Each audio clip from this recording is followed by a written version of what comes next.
headbutt Lex's nose. As I brake, I'm pulling that head off. Shit's coming off. What's up guys, and welcome to a brand new series. If you've been following me recently, you'll know I'm getting back into that fight life, that's fight training style, where we're bringing back that functionality, explosiveness, and still building muscle and a good physique. But I thought, if we're going to take all this information and put it into a gym, isn't there a real life way we can use this? And there is, that we're able to adapt some of this to self-defense. So I'm bringing in a co-host for this series. Welcome to the little screen, Scott Harvey. Hello. AKA Hazard Harvey, who is a MMA athlete going pro this year. Yes, that's the plan, that's the plan. You are fighting with who? I'm fighting with SPG in Charlestown. Trained here for approximately 8 years, and I'm going to take you through some self-defense stuff today to help keep you safe on the streets. First, what we're going to do is we're going to take you through some of the most common ways that you might find yourself in an aggressive situation, when you find yourself in a confrontational scenario. And we're going to give you two variations. We're going to give you the break and escape and the break and batter. So one of the most common things that we see in a lot of street fights is going to be the shirt grab. He's stepping on my testosterone-fueled beardness, and I'm like, all right, fucker, I'm having you. Don't know why I went London and that. I had a good grip, and it's a standing one, isn't it? Thinking we're going to pull you about. Yeah. So you've got to make sure you deal with this grip really early. Again, especially Lex is a pretty big guy, so I don't want him hanging on to me here for too long and swinging me around. So I'm going to have to get rid of that grip nice and early. First thing I'm going to look to do is I'm going to make sure that I take my right hand, pop it on top of his hand, okay? Really important here that I catch at the baby finger, okay? It's the weakest part of the grip. So I'm going to catch the hand and reach over. I'm going to peel this hand over. As I peel over, I just turn my shoulder in the direction of his arm. Peeling that hand off nice and quickly. And making sure straight away when I get off this angle is I turn off immediately. I don't want to stay here for any big shots. I'm going to push him off. I'm going to look to disengage as fast as I can. In real time, you'll be like, all right, grab, bam, pull, gone. Now, one more little thing to add to that. What would you do if you know they're going to hit you straight off this shot? I'm going to make sure I get my head off this center line. I don't want to leave my head in this line where, again, if that strike's coming, I'm going to eat it. I'm going to make sure the second I grab the shot, I'm pulling my head out of that. He's always going to throw it directly to where my head last was. So we're going to make sure that head is off. As I break, I'm pulling that head off, pushing off, disengaging quickly. So there you have it. That's the first break and escape.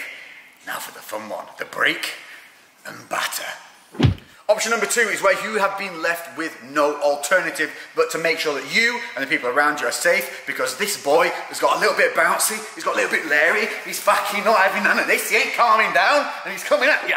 So come in, I'm intent on hurting you now, you've had enough, it's time to get out there, get yourself safe. Same as the last, I've got to make sure I break that grip and get off that center line, okay? So once I break that grip and get off that center line, I've now cocked my right shoulder for a big shot. So from here, big wide hook, not hitting line, boom, turning that hook right in and looking to land a devastating shot. Once I land, disengage and make sure you're safe from there. So we'll just give you in a little bit of real time so you can see how it would work. So here I am, you fucking want some? Do you want something? I've had enough of you, you fucking A, fucking come on in, fucking.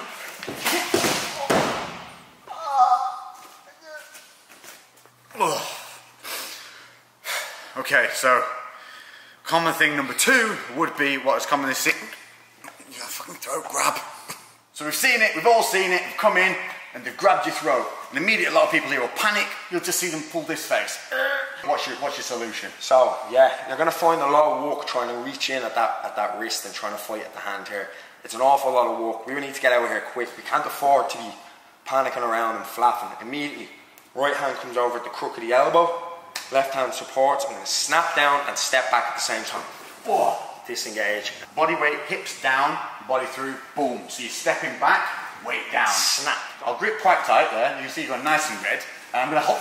No chance. No chance. You need to remember as well, on a grip like that on the neck, it's not really much of a grip. There's nothing on the back holding my neck, and I can always go backwards. It's more of a squeeze, okay? It's just slightly uncomfortable. All you've got to do, straight over the crook of the elbow, support it with my left hand, and snap down violently. If I'm here, I'm just not making sure you're off balancing. So there's your break and escape.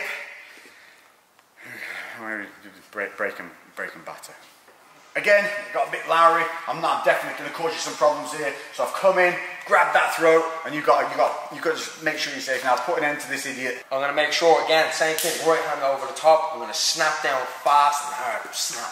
From here, left hand on the head, and I'm going to spike that big right knee. Anywhere on that snap, boom, straight up that middle line, okay? Once from there, disengage, okay? So you're just looking to land that knee, biggest side and the biggest mass you can see. It's a shot tactic. It's a shot, like I was saying, you've got to land a big, hard shot. There's no point in flapping around here again with light shots, nothing that's going to be significant. You've got to make sure that you're safe. So you're going to snap down in, because I'm coming for your throat, so I have intent, you know, at this point, to cause you harm. So, in real time, so you guys can see what it will be like. Alright. Do you want some? Do you want some?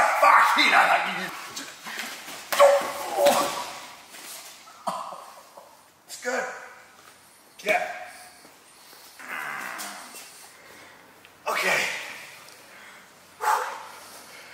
The most common thing you'll see, third in line, is going to be when someone, the double shirt grab, the double throat grab. So the double or the double, we've got double shirt, double throat. Now we're going to show you it from the double throat because this is the most confrontational side of it. Here we're a little bit safer, we're not actually having any physical harm at this point. If there's hands on the throat, it's a little bit immediate danger. Yeah, most definitely trying to get out of here, okay? So the second they've got those two hands on the neck, it's going to be very hard to fight two hands at once. Yeah, I've got a good grip now. There is more of a grip on this. Yeah, definitely. And if he's big, he's going to crush our neck here pretty quickly, okay? So we've got to make sure that I bring both my hands on the inside to widen this grip. It's strong when it's together. Bringing it in and punching those hands in.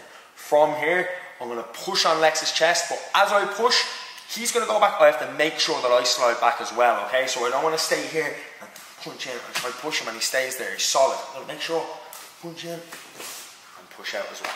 So that's the, you know, nice break and escape. Breaking bad. So I'm in. So has he got to put it down again? He's got a bit lowery. He's come at you. Same thing. Punching inside, breaking that grip, okay? From here, we're going to take a double tie clinch. Two hands on the neck, okay? From here, I'm gonna look to headbutt Lex's nose. I'm making sure that I headbutt with this top part, that comb over part of my hair, lowering myself, driving straight into the nose. I pull his head onto the headbutt, driving it, okay? Little things to note on that tie clinch. As you come around the back of the head, you're going to have one hand on the back, the other one's going to wrap over and on the top of that, and you're going to push your elbows into their chest. That gives you that real leverage, and you're really doing very little work at that point, so it's really pulling that head in. What we don't want to see is when we've got that clinch, is a wind up, and then come back in, because during that wind up, one, we're losing that tension we have here, where we've got control, and two, I'm opening myself up for that. Boom. So, in real time, what it would look like.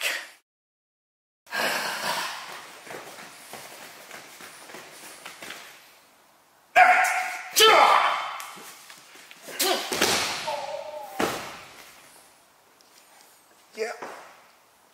Yeah, it works. Right, well, there you have it. Cheers for that, Scott.